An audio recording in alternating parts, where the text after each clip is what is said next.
Lastly, we have the else statement, which is also referred to as the else clause, which is used to define what happens by default in a decision structure. So when included, the else clause is always the last condition in the structure and is used to catch anything that has not been caught by the previous conditions. For example, when the if and the else if statements all return false, the else statement is executed, and it's always executed like that. Like an else if statement, the else statement has to be associated with an if statement. Furthermore, the else statement covers all other possible conditions not addressed by the previous condition statements, so there is no need to specify a condition at all. Let's expand on our previous example by adding an else statement in here. So we had this example here where we had the number 42, and we're trying to determine where did it fall in the range from 60 to 10. And so right now, if we run this, we can see that it says that number is greater than 42. But what happens when the number is less than 10? For example, 8. Well, nothing happens here. If we pick a number greater than 60, so on the upper end of the range, like 70, well, it tells us the number is greater than 60. So that's fine. The only problem we have is when we have a number less than or equal to, in that case, of 10.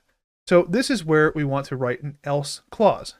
So we just come here and we add to the decision structure by writing else, and then we tell it what we want to happen. So we can say print, and in this case, the number is less than or equal to 10, because that's covering, in this scenario of the whole range of numbers, the only condition that's not currently being satisfied or has a statement that is true is when the number is 10 or less.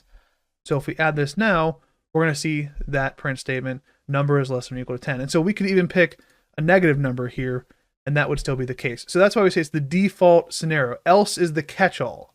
So in this scenario here, all of these, right, everything before this is evaluating to false, and the else statement is true, well, because it's catching everything else in that scenario. Now, if one of these previous statements was true, so example 30, if we change x to 30, well, then this else clause is not going to run. So again, if all the other conditions are false, the else clause will always run. Otherwise, it won't run. All right, so just keep that in mind. Another important thing we have to be aware of is that conditionals can be created within conditionals, what we call nested decision structures, more commonly referred to as nested if statements. So if we take this exact same example here, I'm just going to take these comments out real quick. And let's copy this and paste it right here. And let's say, well, the scenario here, if x is greater than 60, well, let's change all of these to greater than or equal to this number. I'm just going to add equal to here. And then what I'm going to do is I'm going to say, well, what is the exact situation? Is it greater than 60 or is it actually 60? So for that, I can create a nested structure. So I can come inside of that code block and I can write if x is equal to 60, well, then I want to print one thing. So we're going to say print number is equal to 60. And then inside this, I can say else, and then just indent this, number is greater than 60.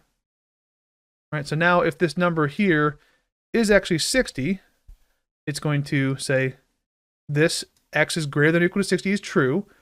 Then it's going to go inside this code block here, and it's going to start with this first if statement. It's going to say if x is equal to 60, then it's going to print number is equal to 60. If we run this, we'll see number is equal to 60.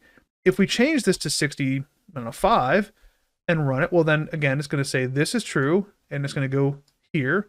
X is equal to 60. That's false. So it's going to go to the else statement, and it's going to print number is greater than 60. And you can add more to this. If I wanted to put, for example, this for each one of these, if I want to do a nested structure for each one of these, I could say, well, if x is equal to 50 now, then I'm just going to copy this to be a little quicker. The number is equal to 50. Else, I have to indent this, the number is greater than 50. Right, so you can go through and add this for each one of these. But in interest of time, I won't do it for all of them, but just know you can nest if statements and else if statements and else statements inside of other ones, right? You can have nested conditional or nested decision structures. Now, this is where we talked about indentation is extraordinarily important, because if these statements aren't properly indented, you're going to get into all sorts of logical errors and issues there. Now, alternatively, logical operators can also be used to combine condition statements. So let's go back to our original example here, and let's copy this again and just paste it right here. And so what if I wanted to kind of look for ranges, kind of like an upper and lower bound here? Well, I could say, well, 60 is going to be my upper bound. So just anything greater than equal or greater than 60, we're going to say, that's the upper bound. And then we can say, well, else if the number is greater than 50 and it's less than or equal to 60, right?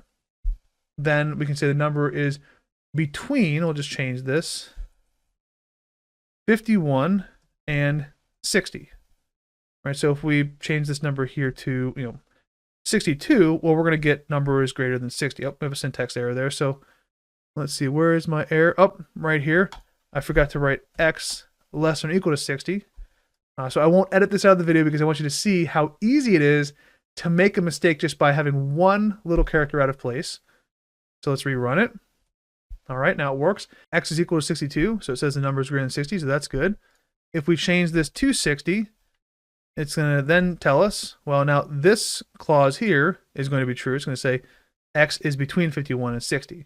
Now we can go through all of these and add those number ranges using these logical operators. So we can say x is greater than 40 and x is less than or equal to 50. And if we change this to 50, and make sure we change this statement here, x is between 40, 1, and 50, then we're going to see here that x is equal to 50 is between 41 and 50. So this now would be true.